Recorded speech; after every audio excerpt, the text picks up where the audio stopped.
وہ آیت اس طرح ہے، اللہ فرماتا ہے والذین یرمون ازواجہم، جو لوگ اپنی بیویوں پر بدکاری کی تہمت لگائیں، بدکاری یعنی زنا کی تہمت لگائیں، اور ان کا کوئی گواہ بجز ان کے، سوائے ان کے کوئی اور نہ ہو، صرف وہ اکیلے گواہ ہے، کوئی دوسرا نہیں، کیونکہ عام طور سے زنا چھوڑوں پہ، روڈوں اور سڑکوں پہ نہیں کیا جاتا۔ یہ الگ بات ہے کہ قیامت کے قریب جیسے جیسے بے حیائی بڑھتی جائے گی، زنا کاری عام ہوتی جائے گی روڈوں اور سڑکوں پر، فیفترشوها فی الطریق، لوگ روڈوں اور سڑکوں پر زنا کریں گے اور گدھے کی سی حالت ہوگی، ان سے بھی بدتر ہوں گے فتنے کا جب دور شروع ہوگا۔ تو بہرحال اللہ تعالیٰ نے فرمایا ان کی ذات کے علاوہ کوئی دوسرا گواہ نہ ہو، تو ایسے لوگوں میں سے ہر ایک کا ثبوت یہ ہے کہ 4 مرتبہ اللہ کی قسم کھا کر کہیں کہ وہ سچوں میں سے ہے۔ کیا مطلب ہوا؟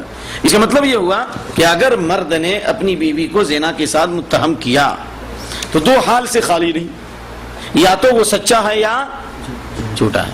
اگر وہ جھوٹا ہے اور اس کی ایک گواہی کہ اگر اس کی ذاتی گواہی پر اگر اعتبار کر لیا جائے اور وہ جھوٹا ہے تو ایک عورت کی عزت پہ تو حملہ ہو گیا، اس کے اوپر داغ تو لگ گیا، پوری زندگی داغ لگ گیا، پورے خاندان پہ داغ لگ گیا۔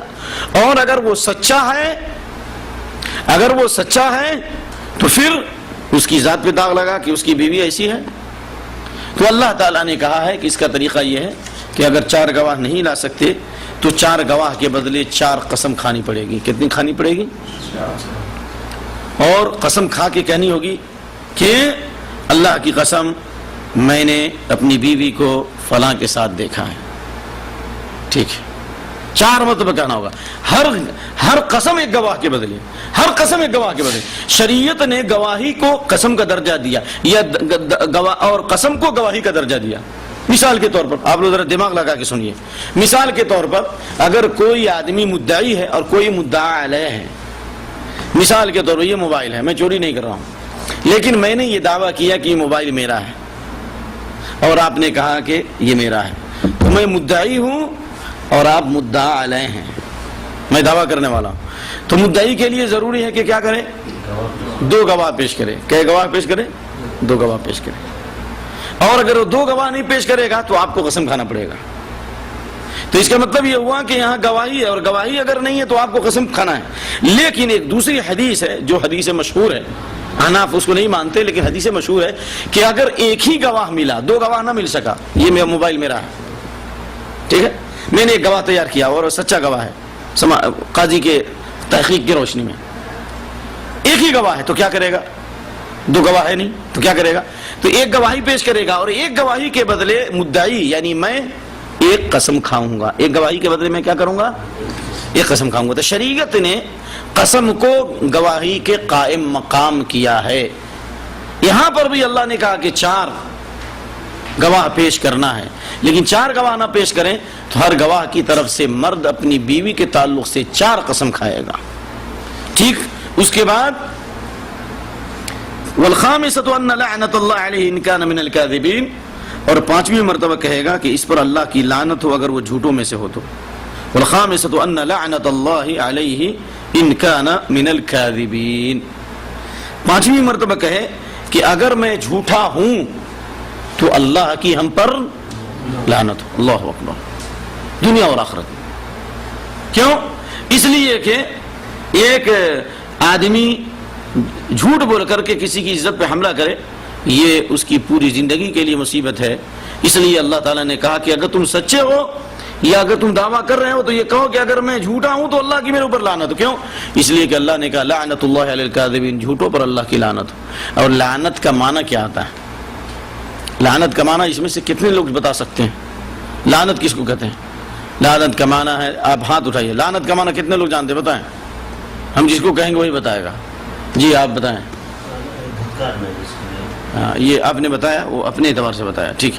میں چاہتا ہوں بالکل واضح ہونا چاہیے، لعنت کا معنی آپ بتائیں۔ اللہ کی رحمت سے دور۔ ایوہ ھذا ہو، آپ بتائیں۔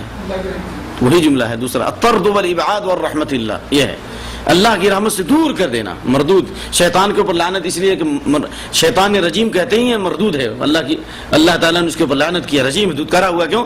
ان علیک لعنتی الی یوم الدین، اللہ نے قیامت تک شیطان پر لعنت کی۔ تو یہاں پر لعنت کا مطلب اللہ کی رحمت سے دور، اور جس کو اللہ اپنی رحمت سے دور کر دے وہ جنت میں داخل ہونے کا مستحق نہیں ہو سکتا، کیونکہ بغیر اللہ کی رحمت کے کوئی جنت میں داخل نہیں ہو سکتا ہے، کیونکہ اللہ کے نبی فرماتے ہیں کہ لا يدخل احدنا الجنة عمله، کسی کا عمل اس کو جنت میں داخل نہیں کرے گا. بخاری شریف کی حدیث ہے. صحابہ نے کہا ولا انت یا رسول اللہ، کہ آپ بھی بغیر اللہ کی رحمت کے نہیں جائیں گے؟ آپ نے فرمایا کیا آپ بھی اپنے عمل کے بلبوتے پہ جنت میں نہیں جائیں گے؟ تو آپ نے کہا نعم الا ان يتغمدني الله بمغفرة ورحمة، جب تک کہ اللہ کی رحمت اور اس کی مغفرت ہم کو نہیں ڈھانپے گی اس وقت تک میں بھی نہیں جا سکتا. اللہ کی رحمت اور مغفرت کے بغیر کوئی جنت میں نہیں جا سکتا. اور کوئی یہ کہے کہ اللہ مجھ کو اپنی رحمت سے دور کر دے، گویا وہ یہ کہہ رہا ہے کہ اللہ ہم کو جنت سے دور کر دے، اللہ ہم کو اپنی جنت سے دور کر دے. اور جس کو اللہ اپنی جنت سے دور کر دے وہ جنت میں کیسے جا سکتا ہے؟ ففی رحمت اللہ ہم فیہا خالدون، اللہ کی رحمت سے ہی یہ جنت میں ہمیشہ ہمیشہ رہیں گے. تو جو رحمت سے دور ہو جائے گا وہ جنت میں داخل ہونے کا مستحق نہیں ہے، الا یہ کہ اگر صاحب ایمان ہے تو جل بھن کر کبھی اللہ داخل کر دے، یہ الگ بات ہے، لیکن جل بھن کر جانے سے اللہ کی پناہ. ٹھیک ہے، آگے چلیے. اللہ نے کہا والخامسة ان لعنت اللہ علیہ ان کان من الكاذبین ويدرأ عنها العذاب ان تشهد 4 شہادات باللہ انه لمن الكاذبین، اور اس عورت سے بھی سزا اس طرح دور ہو سکتی ہے کہ وہ 4 مرتبہ اللہ کی قسم کھا کر کہے کہ یقیناً اس کا مرد جھوٹ بولنے والا ہے.